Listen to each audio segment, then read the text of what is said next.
로마서 8장 18절부터 우리 마지막 절까지 오늘도 세 번역으로 함께 하나님 말씀을 먹도록 하겠습니다. 8장 18절부터 마지막 절까지입니다.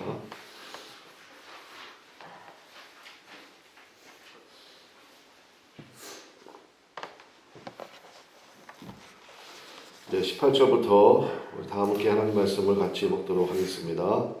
나는 현재 우리가 겪는 고난은 장차 우리에게 나타날 영광에 견주면 아무것도 아니라고 생각합니다. 피조물은 하나님의 자녀들이 나타나기를 간절히 기다리고 있습니다. 피조물이 허무에 굴복했지만 그것은 자의로 그렇게 된 것이 아니라 굴복하게 하신 그분이 그렇게 하신 것입니다. 그러나 소망은 남아 있습니다. 그것은 곧 피조물도 사멸의 종살이에서 해방되어서 하나님의 자녀가 누릴 영광의 자유를 얻는다는 것입니다.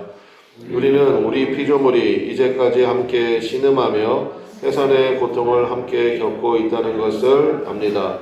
그뿐만이 아니라 첫 열매로서 성령을 받은 우리도 자녀로 삼아 주실 것을, 곧 우리 몸을 속량하여 주실 것을 고대하면서 속으로 신음하고 있습니다. 우리는 이 소망으로 구원을 받았습니다. 눈에 보이는 소망은 소망이 아닙니다. 보이는 것을 누가 바라겠습니까? 그러나 우리가 보이지 않는 것을 바라면 참으면서 기다려야 합니다. 이와 같이 성령도 우리의 약함을 도와주십니다. 우리는 어떻게 기도해야 할 것도 알지 못하지만 성령께서 친히 이루 다 말할 수 없는 탄식으로 우리를 대신하여 간구하여 주십니다. 사람의 마음을 꿰뚫어 보시는 하나님께서는 성령의 생각이 어떠한지를 아십니다. 성령께서 하나님의 뜻을 따라 성도를 대신하여 간구하시기 때문입니다. 우리는 하나님을 사랑하는 사람들, 곧 하나님의 뜻대로 부르심을 받은 사람들에게는 모든 것이 서로 합력해서 선을 이룬다는 것을 압니다. 하나님께서는 미리 하신 사람들을 택하셔서 당신의 아들의 형상과 같은 모습이 되도록 미리 정하셨으니 이것은 그 아들이 대가족 안에서 맏아들이 되게 하시려는 것입니다. 그리하여 하나님께서는 이미 정하신 사람들을 부르시고 또한 부르신 사람들을 의롭게 하시고 의롭게 하신 사람들을 또한 영화롭게 하셨습니다. 그렇다면 이런 일을 두고 우리가 무엇이라고 말할 수 있겠습니까? 하나님이 우리 편이시면 누가 우리를 대적하겠습니까? 당신의 아들을 아끼지 않으시고 우리 모두를 위하여 내주신 분이 어찌 그 아들과 함께 모든 것을 우리에게 선물로 거저주지 않으시겠습니까? 하나님께서 택하신 사람들을 누가 감히 고소하겠습니까? 의롭게 하여 주시는 분이 하나님이신데 누가 감히 그들을 정죄하겠습니까? 그리스도 예수는 죽으셨을 뿐 아니라 오히려 다시 살아나셔서 하나님의 오른편에 계시며 우리를 위하여 대신 간구하여 주십니다. 그리스도의 사랑에서 끊을 수 있겠습니까? 환난입니까? 공고입니까? 핍박입니까? 굶주림입니까? 헐벗음입니까? 위협입니까? 또는 칼입니까? 성경에 기록된 바 우리는 종일 주님을 위하여 죽임을 당합니다. 우리는 도살당할 양과 같이 여김을 받았습니다. 한 것과 같습니다. 그러나 우리는 이 모든 일에서 우리를 사랑하여 주신 그분을 힘입어서 이기고도 남습니다. 나는 확신합니다. 죽음도 삶도 천사들도 권세자들도 현재일도 장래일도 능력도 높음도 깊음도 그 밖에 어떤 피조물도 우리를 우리 주 예수 그리스도 안에 있는 하나님의 사랑에서 끊을 수 없습니다. 아멘. 넘쳐 흐를 때까지 계속해서 읽고 또 읽으라. 넘쳐 흐를 때까지 계속해서 읽고 또 읽으라 라는 제목으로 하나님 말씀 증거하도록 하겠습니다. 로마서에서 가장 핵심되는 장이 8장이다 그랬습니다. 그래서 어제 성령과 함께 생각하라 말씀을 전했고 거기서 가장 중요한 것이 무엇이었습니까? 결국은 이제 생각의 싸움이다 그랬죠. 성령의 생각은 곧 영의 생각이죠. 그것은 생명과 평화고 내 생각, 그러니까 육신의 생각은 사망이다 그랬습니다. 그래서 성령께서는 우리에게 생각을 고쳐주시고 또 성령님의 생각을 주신다. 그것을 우리가 깨달아야 됩니다. 성령과 함께 생각하는 것. 그래서 성령이 주시는 생각이 내 몸을 이기게 된다 그랬죠. 우리의 몸은요 자꾸 옛 본성이 살아있어 가지고 그쪽 방향으로 가려고 할 때가 많이 있어요. 근데 성령께서 주신 생각이 있잖아요. 오늘도 새벽에 여러분 성령의 생각이 여러분의 몸을 이겼잖아요. 새벽에 나가서 기도해야지. 그 성령이 주신 생각이잖아요. 그리고 여러분의 몸이 성령의 생각에 반응을 했죠. 항상 그렇게 살라는 것입니다. 그럴 때 결국은 생명과 평화가 우리 삶 속에 가득하다. 그 이야기였고 오늘은 18절부터 우리 마지막 절까지 읽은 이 말씀 속에서 제가 방금 설교 제목으로 말씀드린 것처럼 이거는 여러분 계속해서 읽고 또 읽으셔야 됩니다. 언제까지요? 여러분 심령에서 넘쳐 흐를 때까지. 그래서 몇 가지 좀 체크를 하고 지나가면 좋겠는데 첫 번째는 이제 19절에 보시면 피조물은 하나님의 자녀들이 나타나기를 간절히 기다리고 있습니다. 그러니까 피조물이라고 써놓으니까 조금 애매한데 창조의 모든 세계는 이렇게 읽는 게 정확합니다. 그러니까 하나님이 창조하신 모든 세계는 하나님의 자녀들이 그러니까 하나님의 자녀들이라는 것은 뭐예요? 권세 있는 하나님의 권세를 받은 사람들 그런 사람들이 통치하기를 간절히 바라고 있다는 것입니다. 그러니까 우리가 지금 나라의 형편을 통해서 그거 알고 있잖아요. 통치하기에 적합하지 못한 사람이 그 자리에 있으니까 나라 전체가 정말 다 망가져 버리고 하는 그런 일들이 나타나고 있지 않습니까? 그래서 하나님의 권세를 아는 하나님의 자녀들이 다스리고 통치하게 될 때 그때 참된 은혜가 우리 가운데 임하게 된다라는 것을 우리가 꼭 기억할 필요가 있다라는 것입니다. 그러면서 이제 오늘 말씀을 통해서 우리가 깨달을 게 뭐냐면 어떻게 하면 믿음 생활을 잘하느냐 한마디로 얘기하면 성령님의 도우심을 받으라는 것입니다. 성령님의 도우심을 받아야 믿음 생활을 잘할 수 있다. 뭐 굉장히 유명한 구절이죠. 우리 28절이요. 우리는 하나님을 사랑하는 사람들 곧 하나님의 뜻대로 부르심을 받은 사람들에게는 그 다음 뭐라고 되어 있습니까? 모든 일이 서로 뭐합니까? 협력해서 선을 이룬다. 여기 모든 일 여러분이 억울한 일, 여러분 가슴 속에서 상처받은 일 그런 거 포함돼요? 그런 건 제외시켜야 돼요? 포함되죠. 모든 일이라고 했으니까. 그러니까 모든 일이 서로 뭐를 한다고요? 협력한다. 우리가 살아가는 개혁교회 강의에는 합력이라고 되어 있는데 이게 이제 헬라어 원문에 순파네오라고 되어 있습니다. 순파네오에서 무슨 단어가 나왔게요? 심퍼니라는 단어가 나왔어요. 심퍼니. 심퍼니 오케스트라 아시죠? 뭐 여러 가지 수십 가지 악기가 있잖아요. 하나하나를 들어보면은 저게 무슨 소리야 하는 것 같지만 지휘자 한 사람의 지휘에 따라서 그것이 어마어마한 감동을 우리 가운데 불러일으키지 않습니까? 그래서 우리가 심퍼니라고 부르는 거예요. 그게 어디서 나왔다고요? 여기 협력이라는 단어에서 나왔다고요. 그러니까 헬라어에서 영어가 나왔잖아요. 그래서 순파네오, 심퍼니 비슷하죠? 그러니까 우리가 하나님께서 우리 삶 가운데 모든 것이 합력하여서 선을 이루게 하신다라는 것을 여러분이 믿어버리시기를 바랍니다. 그럼 우리가 뭘 잘해야 됩니까? 영접을 잘해야 돼요. 그러니까 그러한 힘들고 어려운 일도 이거 분명히 하나님의 뜻이 있다. 그리고 뭐 늘 말씀드리잖아요. 요셉이 누명 쓰고 아니 그 누명도 좀 타이틀이 좀 거창해야지. 강간 미수범 이게 무슨 타이틀이 그래요, 그죠? 겁탈하려다가 실패했다 뭐 이런 식으로 그 얼마나 억울하겠어요. 정말 막 속이 뭉그러지죠. 그런데 그것 때문에 막 힘들었겠지. 근데 그것 때문에 막 도대체 하나님 뭐 하시는 거냐고 그러고 막 억울해하거나 뭐 그것 때문에 한탄하거나 낙심하거나 나도 이제 할 만큼 했어 뭐 그렇지 않았다는 것입니다. 모든 것이 합력하여서 선을 이루는. 그러니까 믿음 생활 잘하는 게 무슨 길이 있느냐? 바로 성령님의 도우심을 늘 의지하는 거예요. 그것만큼 확실한 길이 없다라는 것입니다. 그러면 우리가 이것을 여기까지 우리가 믿는다고 칩시다. 그래 맞아. 오늘 목사님 말씀드리니까 모든 것이 합력하여 선을 이룬 것을 나도 믿겠어. 그러면 이제 그 다음에 어떻게 해야 되냐는 거예요. 그 다음 스텝이 있겠죠. 그게 26절입니다. 26절이 굉장히 중요하다. 26절이 자 우리 한번 같이 읽어보겠습니다. 시작. 이와 같이 성령도 우리의 약함을 도와주십니다. 우리는 어떻게 기도해야 할 것도 알지 못하지만 성령께서 친히 이루 다 말할 수 없는 탄식으로 우리를 대신하여 간구하여 주십니다. 아멘. 믿음 생활 잘하는 법, 성령님의 도우심을 받으라고 그랬죠. 성령님의 특별한 무슨 도우심을 받는 겁니까? 기도, 성령님의 기도의 도우심을 받는 거예요. 그래서 여러분 거기 26절 아니냐 암송해 버리십시오.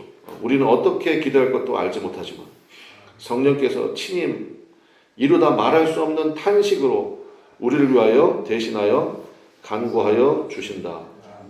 그래서 여러분 그럼 이제 이걸 또 잘못 이해하면 성령께서 나를 위해서 날마다 말할 수 없는 탄식으로 대신 기도해 주고 계셔?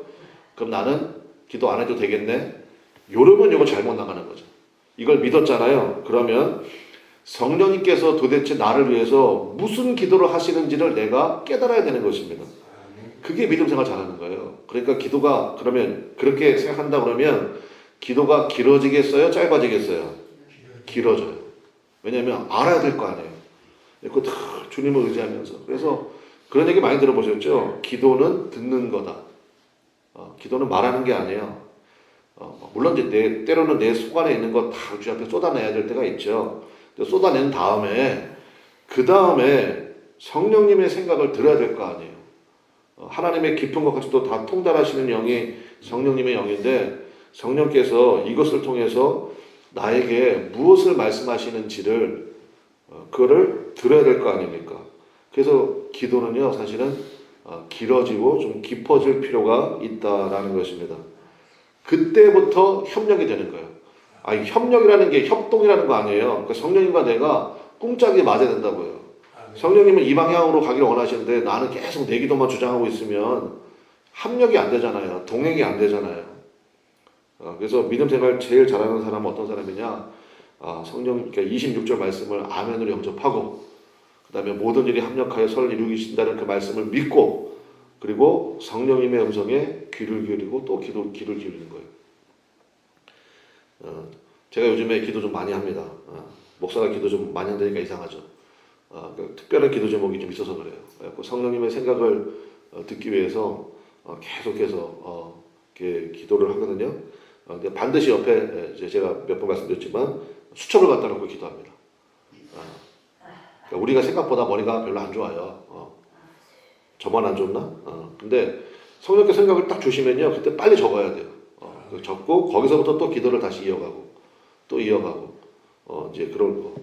그래서 최근에 제가 이제 기도할 때 하나님께서 성령을 통해서 주신 가장 중요한 메시지가 뭐냐면 신앙의 계승이에요.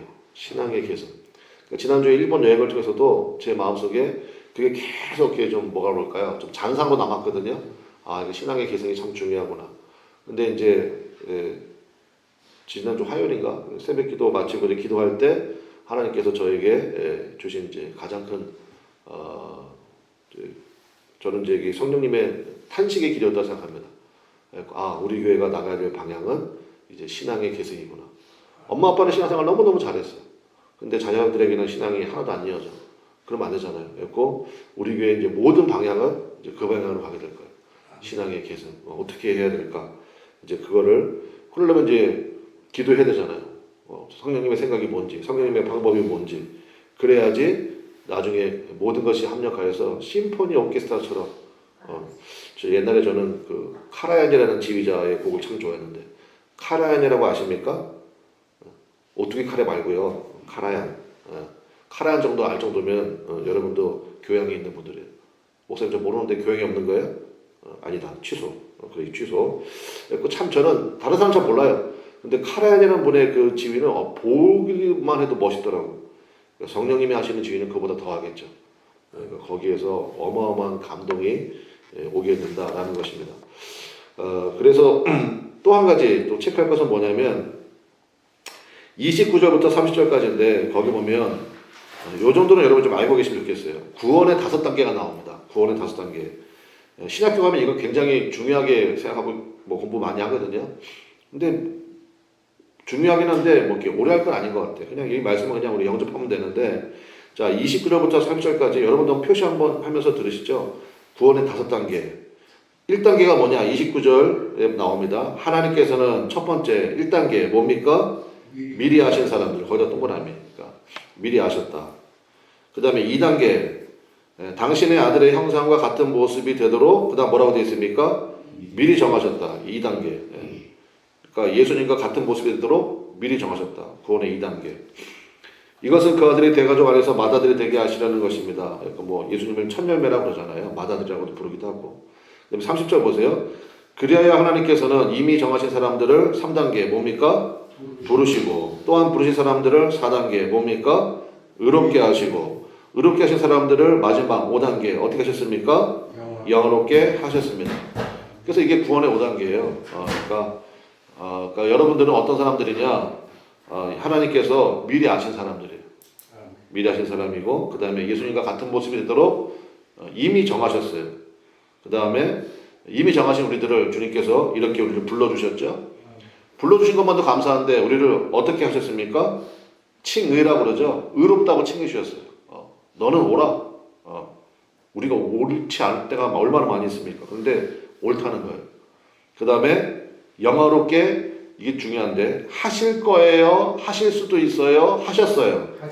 예, 요게 중요합니다. 이게 어마어마한 중요한 여기는 모든 동사의 시제가 다 과거형이에요. 그러니까 우리나라도 마찬가지고 헬라도 마찬가지고 너무나도 확실한 사실이거나 아니면 확고한 의지를 표현할 때는 과거형으로 표현합니다. 우리나라 말도 마찬가지예요. 예를 들어 우리나라 만약에 친구들하고 싸웠어. 약간 막 원통해 죽겠어. 그러면 뭐라 그럽니까? 너 나한테 죽었어. 과거형으로 표현한다고요. 무슨 얘기인지 아시겠죠? 아직 안 죽었잖아요. 근데 너 내일 나한테 걸리면 너 나한테 죽었어. 이미 과거형으로 표현하거든요. 그러니까 헬라어 용법도 똑같다고요.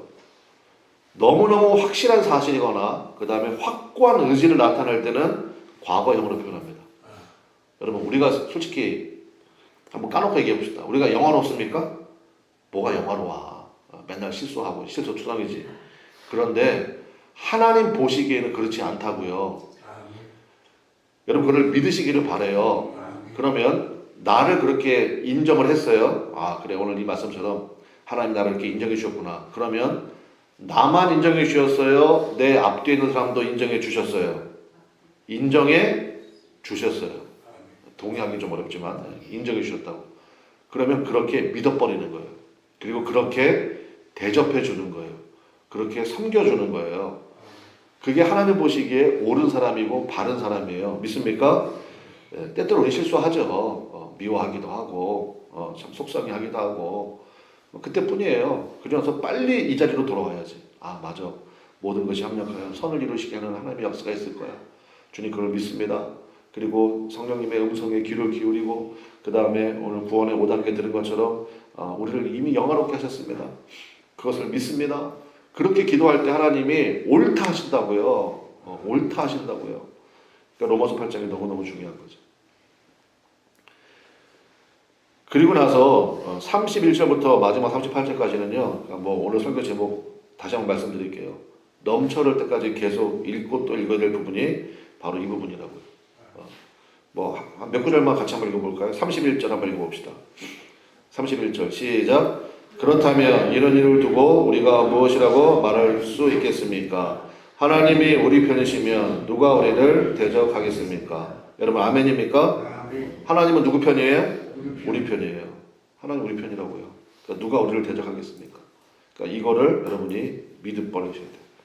그 다음에 34절이죠. 34절도 한번 읽어볼까요? 시작. 누가 감히 그들을 정죄하겠습니까? 그리스도 예수는 죽으셨을 뿐 아니라 오히려 다시 살아나셔서 하나님의 오른편에 계시며 우리를 위하여 대신 간구하여 주십니다.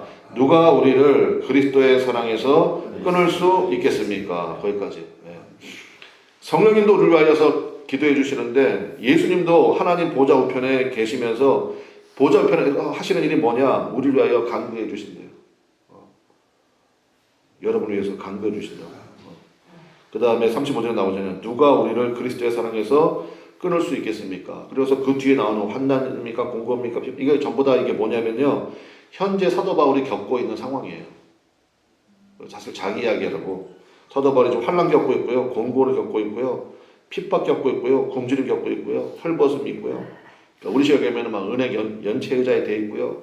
그 다음에 그냥 풀기는 일 하나도 없고요. 그 다음에 맨날 빚쟁이 쫓아오고요. 그 다음에 지금 당장 오늘 뭘 먹고 살아야 될지도 막막하고요. 그런 상황이라고요. 그런 상황에서도 이 고백을 하잖아요. 결국 이 모든 고백을 통해 가지고 우리에게 준 로마서라고 하는 어마어마한, 제가 로마서 처음 시작할 때 얘기했잖아요. 세계를 변화시킬 책이라고. 그 은혜가 오늘 우리 가운데 임하게 된 것입니다. 그러니까 하나님의 엄청난 심포니 오케스트라죠. 그러니까 우리가 아무리 힘들다고 해도, 저도 그렇지만 제가 예수 믿는다는 것 때문에 혹은 예수님을 전도하다가 저는 한 번도 매를 맞은 적이 없어요. 감옥 근처도 가본 적이 없어요. 그게 얼마나 큰 은혜입니까? 우리 신앙의 선배들의 그런 기도의 은혜 덕분에, 또 여러분의 기도 덕분에 우리가 이렇게 편안한 생활을 하고 있지만, 혹시 우리 가운데 앞으로 어떤 일이 어떻게 벌어질지 알 수 없잖아요. 그런데 그럴 때가 온다 할지라도 이 말씀이 여러분의 중심에 있다 그러면 뭐 흔들림이 없겠죠. 그 다음에 맨 마지막 절 39절 제가 한번 읽을게요. 높음도 깊음도 그 밖에 어떤 피조물도 우리를 우리 주 예수 그리스도 안에 있는 하나님의 사랑에서 끊을 수가 있습니까? 없습니까? 없습니다. 저는 이 말씀을 이제 읽다가 제가 이제 여러 가지 버전 성경을 읽으니까 메시지 성경 버전이 참 좋았어요.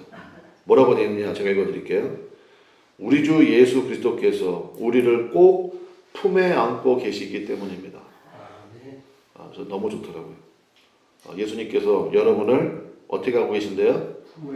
저거는 신앙생활도 제대로 못하고 그냥 참 아직도 못 깨닫고 저거 언제 사람 되려나 몰라. 예수님 그러지 않으신다고요. 여러분 너무너무 기뻐하신다고요. 믿습니까? 이미 여러분들을 의롭다고 하셨고 영화롭게 하셨다고요. 그래서 예수님이 여러분을 꼭 품에 안고 계시다고요. 아멘입니까? 저는 어제 이 말씀 묵상하면서 저 굉장히 은혜 받았어요. 그렇구나. 그러니까 그 신앙생활을 좀 하다 보면 우리가 가끔 생각할 때가 많이 있어요. 자기가 자기 자신에게 실망할 때가 많이 있잖아요. 나는 왜 이거밖에 안 되나? 나는 왜 이 모양인가? 그럴 때 있거든요. 근데 그게 꼭 나쁜 것만 아니에요. 자기를 반성하고 또 이렇게 성찰하는 계기가 되니까. 근데 거기에서 더 들어가 버리면 그때 위험해져요. 그래, 나는 가치가 없어. 무슨 나 같은 게 무슨 목회를 해. 그러면서 그냥 성도 여러분에게 죄송합니다. 그러면서 그냥 안 해버린다고요. 중단해버려요. 마귀가 제일 좋아하는 거잖아요. 성찰은 거기까지야. 좀 탕자 얘기 아시잖아요. 나는 이제 아버지의 종이라 일컬음 받지 못합니다. 나를 종으로 여겨주십시오. 그리고 중요한 것은 뭐예요? 아버지께로 갔다는 거예요. 아버지께로 갔더니 아버지가 야 네가 여기 어느 안전이라고 오느냐. 벼룩이 또 낯짝이 있다는데 넌 내 자식도 아니다. 그러지 않았다고요. 그러니까 탕자가 준비한 말 한마디도 못했어요. 왜? 아버지가 끌어안고 오시니라고. 그 사랑이 오늘도 우리와 함께 가심을 믿으시기를 바랍니다. 한번 따라하겠습니다. 우리 주 예수께서 우리를 꼭 품에 안고 계시기 때문입니다. 우리를 꼭 품에 안고 계시기 때문입니다. 아멘. 아멘입니다. 오늘 이 믿음 가지고 나가는 우리 사랑하는 여러분, 그 다음에 정말 영화로운 우리 성도들 되셨으니까 이제 그 믿음 가운데서 딱 한 가지 모든 것이 합력하여 선을 이루게 하시는 하나님 역사를 믿고 성령님께서 나를 위해서 무슨 기도를 하시는지를 주의 깊게 들으면서 그 일에 순종해 나가는 우리 모두가 되시기를 주님의 이름으로 간절히 축원합니다. 기도하겠습니다. 우리 주여 한번 부르고 하나님 오늘은 좀 하나님의 사랑을 좀 만끽하면 좋겠어요. 하나님의 사랑을 좀 많이 누리고 담대한 믿음으로 나가는 그런 은혜가 있기를 바랍니다. 다 같이 주여 한번 부르고 통성으로 간절히 기도하겠습니다. 주여 하나님 아버지 인도하시고 역사하여 주셔서 주님의 말씀을 듣기를 원하고 주님의 음성을 듣기